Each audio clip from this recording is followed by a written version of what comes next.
Well, you know what? Let's just get started because this is going to be a bit of an interesting one. Recently, I did an appearance on the Astropub. I think it's been cut into 2 episodes. Hopefully, I will remember to put those links in the description. But we're talking about a lot of topics. Some to do with things that we would like to see improved in Star Citizen. And, of course, the sensor suite in Star Citizen is kind of a big one. You know, for ships like the Carrack, for other ships, just having better sensors than this kind of bargain basement radar system, which is terrible. So we need to be able to see further and farther, but it doesn't need to be something that is delivered, right to us. Something that involves skill to read between the lines and find, the gold nuggets hidden in between all the gravel. We need a much deeper system for this. And I kind of used the example of, radio waves, radio emissions, and translating them into sound. Now, apparently there was at least one comment where someone was like, "Oh, sound doesn't travel through space." And of course not. What we're saying is radio waves, electromagnetic emissions that do translate over space, that you can transpose into an audible spectrum and then let people listen to it in the same way that people use sonar. So obviously, some people still don't believe that you can listen to space. Well, you can. So let's use this as an example. Let's say that as a pilot, I am flying here to Tram and Myers. I want to pick up some minerals, but Tram and Myers is an unregulated landing site. So maybe I have my co-pilot or a specific sensor officer listening ahead, looking in the direction and using, like a third-person camera on the outside of the ship to basically look and listen in the direction that I'm heading. Now, we're going to freeze frame the video right here. But the sound that you're hearing in the background, that is, let's say that's the ambient electromagnetic emissions in this area where we currently are. Now, just as a point of reference, so everybody knows where this sound came from, this is actually a sound from space. Specifically, if you're looking at the picture up above, which oddly enough, I took this picture about a month ago, it's right about there, right around Orion's sword. This is the sound of the Orion Nebula. This is, I think, the closest stellar formation nebula to Earth, about 1,300 some odd light years away. I didn't really take exact notes, as you can see, but roughly right about there. It's kind of fortuitous that I took this picture and then would actually be using it in a video about a month later. Hey, you know what? I kind of predicted it, didn't I? I'm just playing with you. But that is this sound that you're hearing. This is that sound, those electromagnetic emissions coming from that area, transposed into the audible spectrum for human beings. Now, there is a ship flying up above Tram and Myers. So once again, we're still freeze framed here. But imagine you're the sensor operator on this ship, operating from possibly one of the 2 jump seats behind the pilot and co-pilot. And you have something of an external camera view from the front of the ship or the back of the ship, top of the ship, bottom, whatever. And as you turn that camera around, you start to pick up other sounds. Maybe you start to realize that in a certain area, there's a new sound present.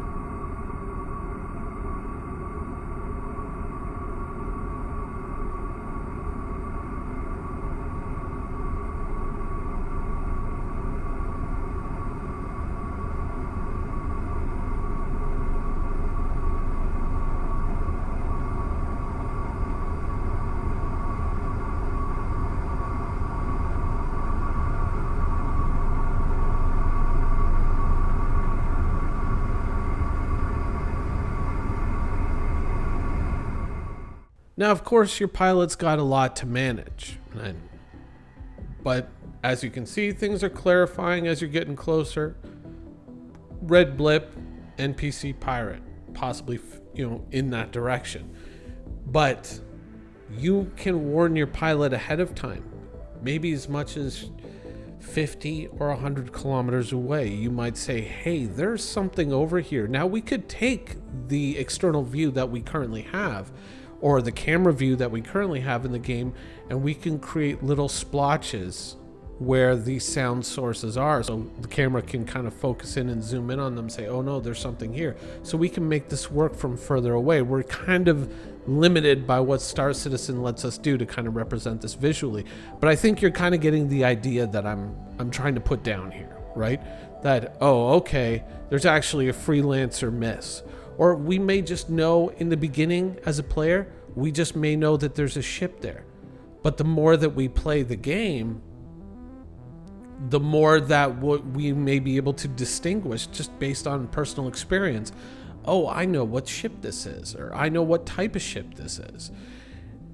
Some people will be better at it than others, but it's another place where player skill and player interest can blossom. And that's always kind of a good thing to have in these games. Now, long story short, yeah, he died. Which, I mean, I didn't have anybody in the turrets, so I had to do that with the command module guns on the Caterpillar. Luckily, it was just an NPC, but it was fun, but at the same time, it took too long. If someone had been in the turret, that would have been over so much faster. But it is what it is. Also, for reference, that second sound that came in, that was actually the sound of a Russian nuclear reactor operating. So, by using sound, by assigning sounds to various ships, or better yet, various components within a ship, that the ship itself modifies the sound that it broadcasts out because of the way the ship is built. This ship here, a Caterpillar. There might be many ships out in Star Citizen that have the same power core, the same shield generators, the same guns, but ultimately, the way those energy waves are going to expand out and the way they are going to sound, if you translate them into sound to other users, is going to be somewhat attenuated, modified by the ship itself.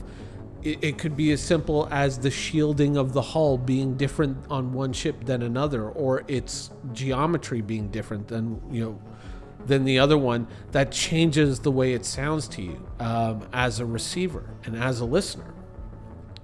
There are, for instance, there are many submarines or many ships that might have the same type of engine, but certain sonar operators and in certain navies around the world can actually identify what specific ship that is of that particular type or class. Not just, oh, it's one of these with one of these reactor plants in it. They can actually tell the specific ship. And this is kind of like the system that I would like to see Star Citizen kind of shoot for. Now, there are plenty of places that you could operate a sensor suite from, not only just the tractor beam area here. Some ships, not so much. You would have to use an external camera as kind of like a reference point, a visual reference point. But I don't think that you're asking too much to put just a little camera pod on the front of a ship. I mean, it could be just a universal one that you just kind of stick there. And this would allow us to kind of open up an area for players to express skill. And I think that overall, it's kind of a cool thing. And I think that for me, I have to admit that there's a certain amount of personal interest here. I don't think I said it at all on the Astropub show when I was there, but I used to love games like Aces of the Deep and Silent Hunter back in the day. And sometimes I would just chill and listen to the sonar. You know, just listen to the hydrophones and just kind of spin them around and just chill. And it was after a while, it became a very relaxing sound, you know? And I would really like to see something like that come into Star Citizen. Obviously, we have ships like the Carrack and ships like the Endeavour that has that kind of like space telescope on the back of it, or radar telescope on the back of it. And so I feel that Star Citizen is more or less built for something like this, that something like this would really make sense in Star Citizen. And it would be a really cool idea. If you think about it, like if you saw what I just did, I basically spent every cent that I have on titanium. Now, if I was in a multi-crew situation, I had somebody manning guns and I had somebody manning sensors, and they're listening in all the directions, looking for any possible enemies trying to sneak up on us while we're making this, you know, all or nothing run. That would be a cool thing to kind of add that other layer where, as a player or as a group of players that are organized, we can stack the odds just a little bit more in our favor by doing these things, by developing these skills within Star Citizen. There are many ways that you can use something like this. If you think about the duel in the Mutara Nebula in Star Trek II, The Wrath of Khan, you know, here's two ships that kind of move into a nebula, one chasing the other, and there's so much background radiation, so much going on there that their sensors are overwhelmed. They can't lock on to things. They have to do everything visually.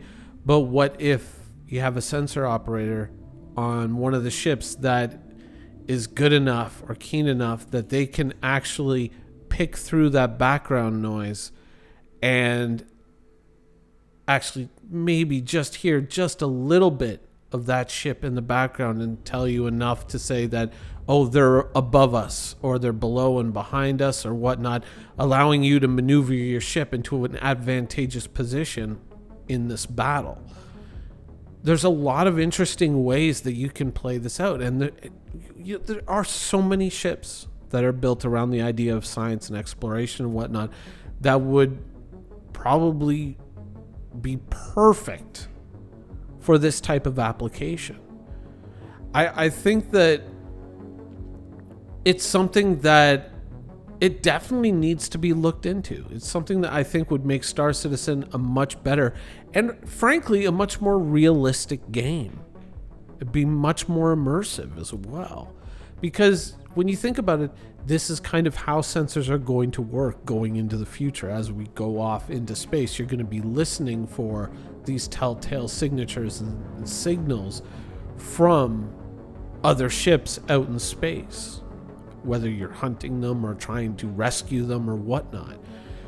You'll be listening across entire solar systems for, you know, just the same way we pick up the faint signals of one of the Voyager probes. This is kind of something that we should definitely look at. And so that's really what I was trying to get across in that episode of the Astropub. This is the way I would like to see sensors go in Star Citizen. I think overall it would be a hell of a leap forward. And it would be a system that, in the way that mining has evolved over the last little while, this is how I would like to see sensors evolve. But first things first, we have to kind of commit to it and say, hey, you know what?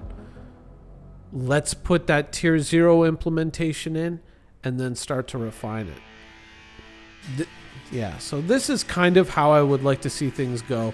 I mean, we could talk about, oh, you could get different hardware, blah, blah, blah, blah, blah, of course. But first things first, this is how I would like to see it implemented. And for those of you that are curious, we did deliver our cargo and make our money. Not much, but we made our money. Anyways, that's the show for today. I hope you guys enjoyed it, and thanks for watching. Thank you for watching. So if you want to keep up with the latest and greatest in Star Citizen and Squadron 42's development, please follow us on our social media channels. See you soon.